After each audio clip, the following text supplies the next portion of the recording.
All right. In these last couple weeks, we are going to be talking about gravitation. So we're going to be talking about the force of gravity, how that impacts bodies in space, and primarily we're going to be talking about things like spaceships and rockets that launch from the Earth, going on missions, and how that all works out, all the things to consider in that. And we're going to be doing this through a research project where you guys are going to be looking up space missions and answering some questions and forming a presentation. So I want to talk about the things we need to know about gravity so that we're able to do this project successfully. So the two things we primarily need to talk about are the force of gravity and something called escape velocity. Okay, so here we have a model of the Earth orbiting the sun. Okay, and currently I just see the path that the Earth is taking. If I click this little box here, it shows me two arrows. Okay, and that is called, it says gravity force is what I just turned on. So gravity we have talked about primarily is when you're on Earth, things fall towards the ground because of gravity. We have talked about that in length. But as many of you already know also, gravity is also what has us orbit the sun. We orbit the sun because we are drawn towards the sun due to what is called gravity.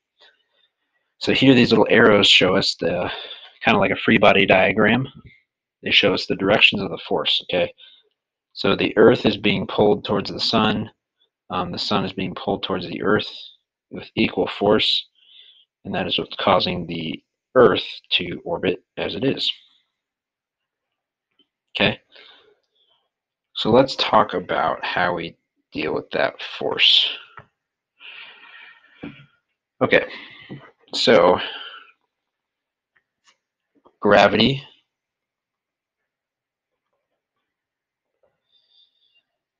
a force that pulls massive objects. So when I say massive object, what I mean is objects with mass.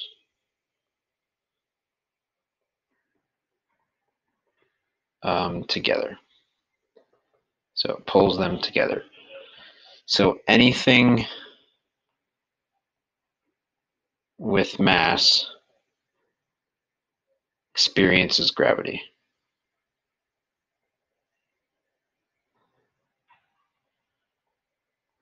Okay. So how do we figure out that force? We know gravity due to Earth. We know it's force of gravity on Earth equals mass of an object times little g, which is the acceleration due to gravity. Right? We've seen that before, but how about what if I want to know what is the force between the sun and the Earth, like in the model? That little blue arrow, how much is that force? How do I figure that out? If I have how about there are two planets, or the sun and another planet? If I have any two masses, any two objects, how can I figure out the force between them? So that is what is called the universal law of gravitation.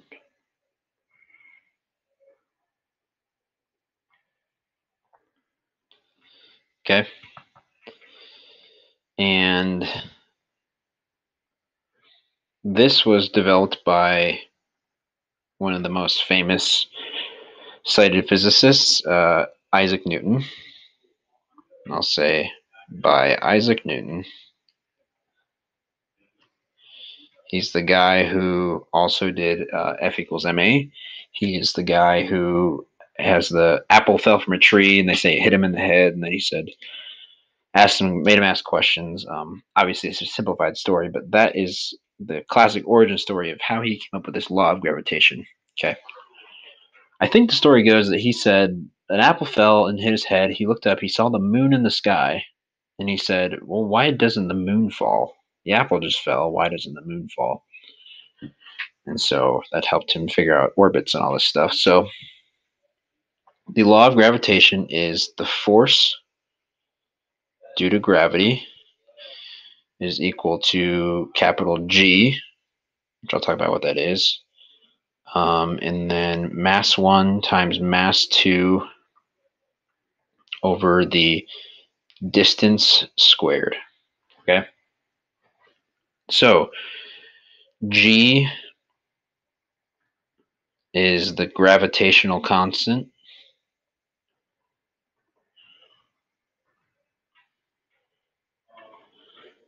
Okay. I'll tell you what that value is in a second. Actually, I'll just put that here now.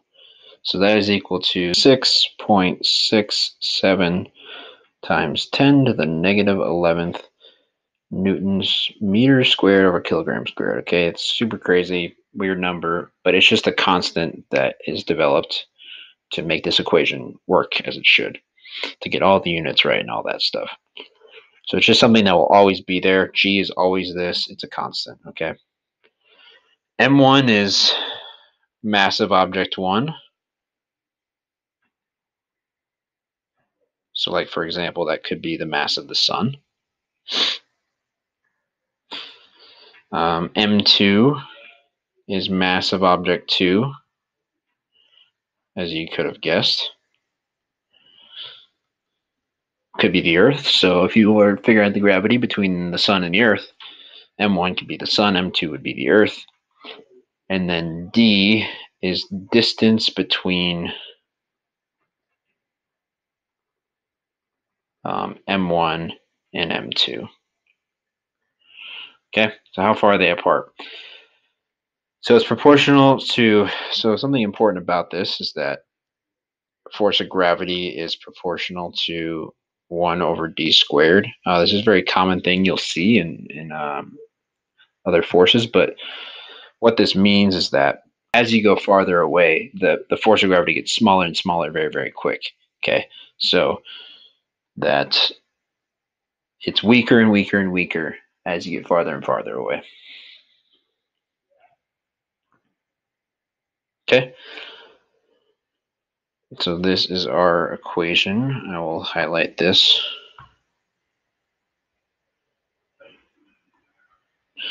So let's do an example.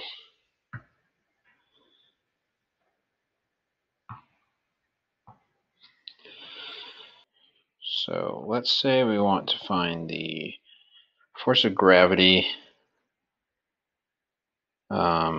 between the Earth and the Moon, the classic example.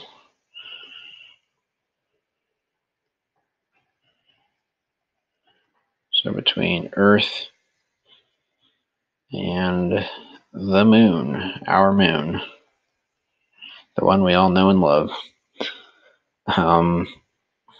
So what do I need to know? I need to know, looking at our equation, I need to know the mass of each, the Earth and the Moon, and then how far they are apart, really, because G is a constant, and I'm trying to find F sub G. So let me just rewrite my equation here. So F sub G equals G M1 M2 over D squared. So G is equal to 6.67 times 10 to the negative 11 Newton meters squared over kilograms squared. Okay, that's our constant. So M1, we'll say, is the mass of the Earth. I'm going to call that M sub E, mass of Earth. So I can look that up really easily. Let's go to the internet. The mass of Earth is about 5.97 times 10 to the 24th kilograms. That is huge. 5.97 times 10 to the 24 kilograms. Did I get that right? Yeah. All right. Okay, that's a lot of kilograms. So let's find the mass of the Moon. Also look that guy up. Mass of the Moon is 7.35 times 10 to the 22 kilograms. Also big, but not as big. It's about 1,000 times less. big, less massive. All right, then we need to know finally distance between them. So let's look up that. We want that in meters.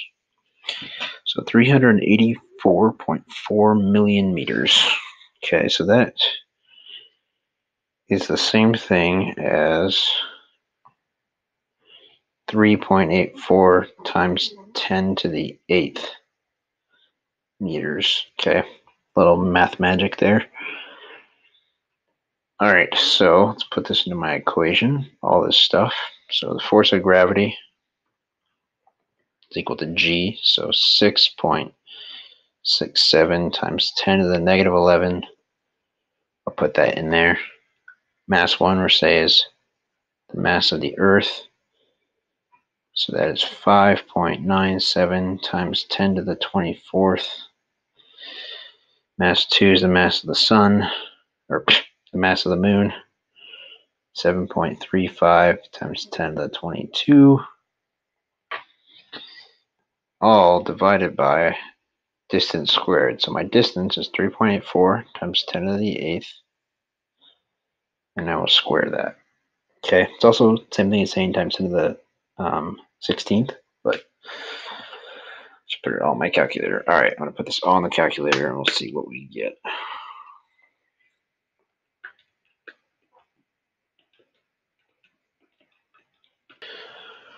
All right, so what I get is a big number, but it's 1.98 times 10 to the 20th. And then we're force, our units is newtons. All right, so it's a lot of force, but it's got to be enough force to keep the moon being pulled around our Earth in orbit. A massive, 7 times 10 to the 22 kilograms. You have to pull that thing a lot to keep it in orbit. So that is the force between them. Okay, perfect. All right, so you will solve a couple problems doing this as well, similar stuff. Not too crazy. So you have all your info.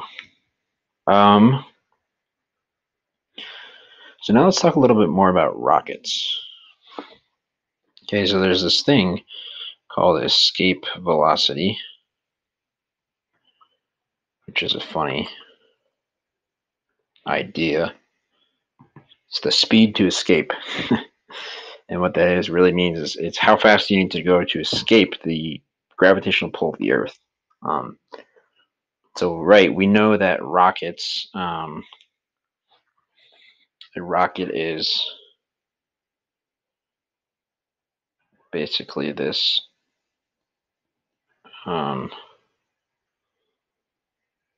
vehicle that shoots out a bunch of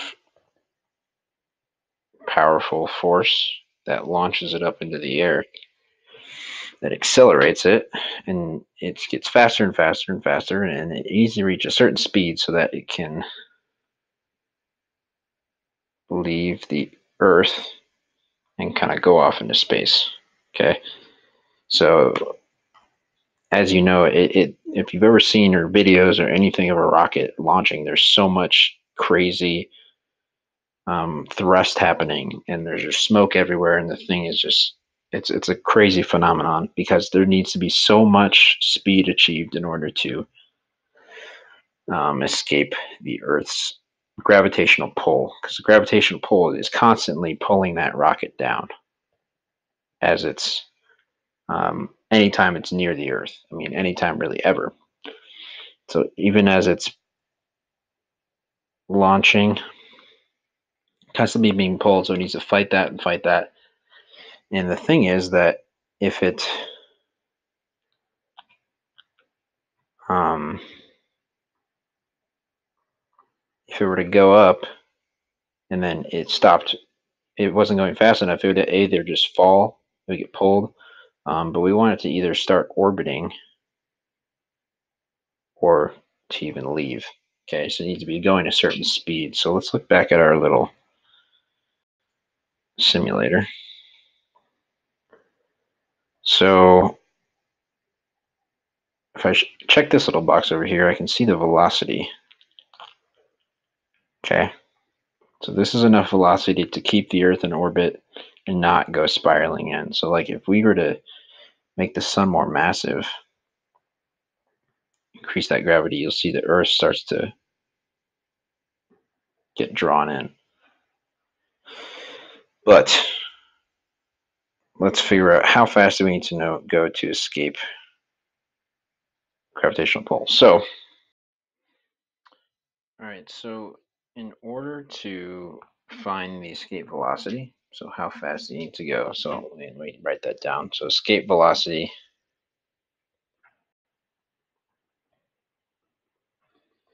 is the speed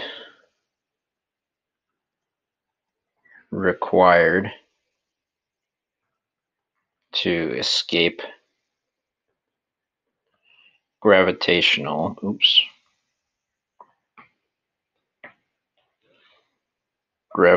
pull.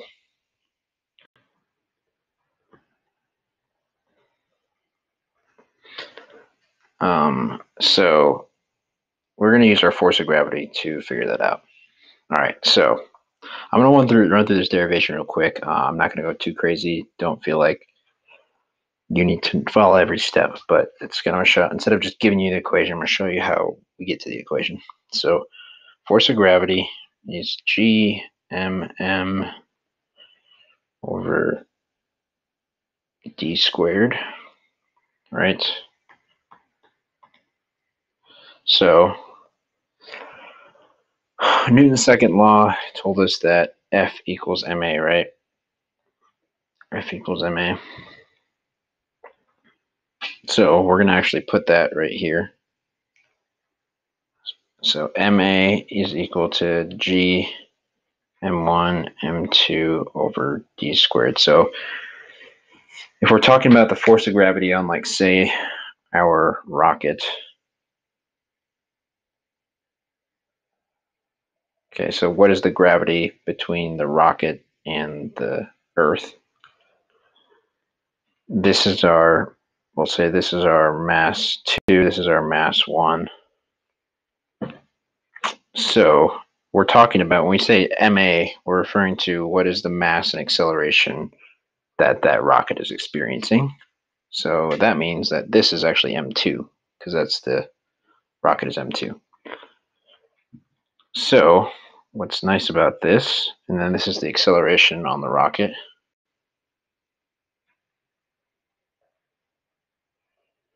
So m2's then actually cancel. If I have them on top on both sides, they're going to cancel out. So I actually just have acceleration equals g times m, the Earth, over d squared. Okay. Now we know that acceleration is how velocity is changing. Okay. So if you're then have a rocket that is kind of orbiting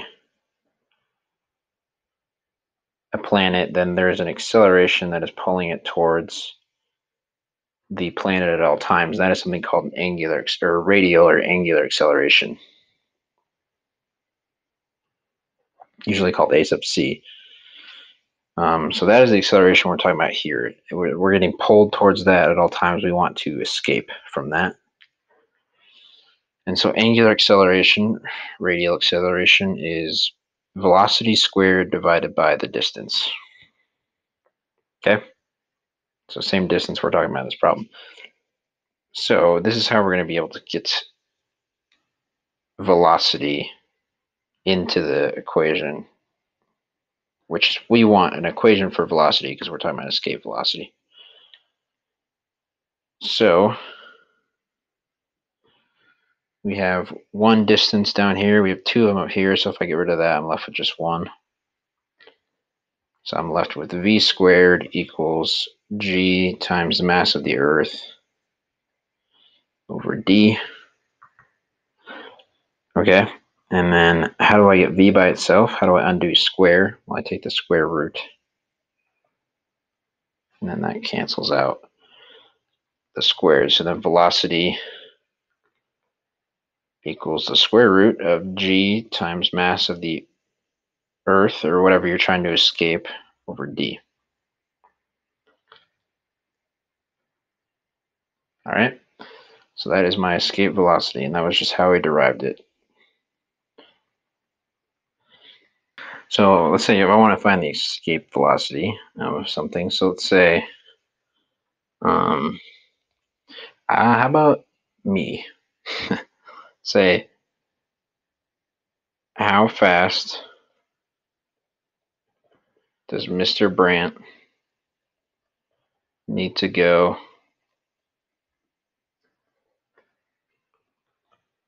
to escape the Earth's pole? Kind of a funny question, but put me in a big enough slingshot, how fast do I need to go? So my equation is, as it is up there, velocity, escape velocity, equals the square root of g m of the Earth, whatever you're escaping, in the distance. So g, as always, is 6.67 times 10 to the negative 11th newtons meters squared per kilograms squared. Mass of the Earth, as we saw already, is 5.97 times 10 to the 24th kilograms. And the question is, like, what is my distance from the Earth? So when we're talking about things that have gravity, we usually when we refer to where's that gravity coming from, we're talking about the center of mass, like where the center of that object.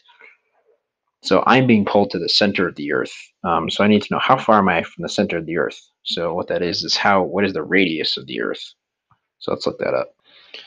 So I want to know the radius of the Earth, and we want to know it in meters. Okay, so 6.37 million meters. So 6.37? Yeah. That'd be times 10 to the 6th meters is million. All right, so let's plug that in.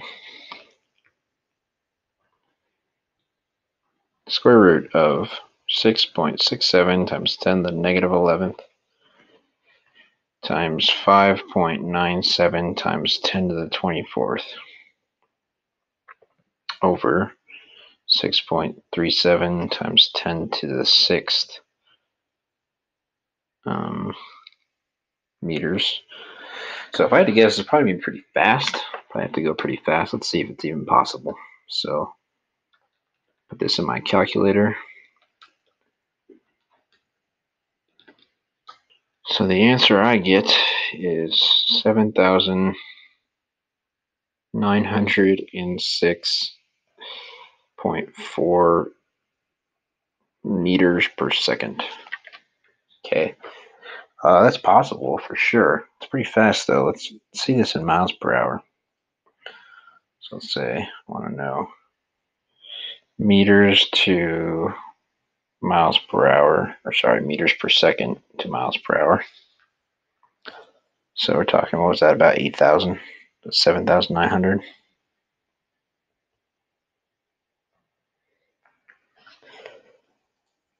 Let me make sure. 7,900, yep. So that's 17,600 miles per hour, which is ridiculous.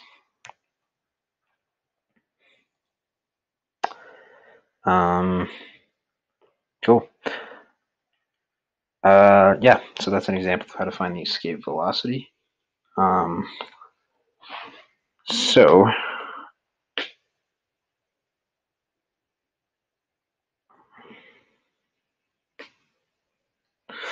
that's the information we need. And so I'll have you just do a couple of problems finding force of gravity, finding escape velocity, and then you will use this for your project.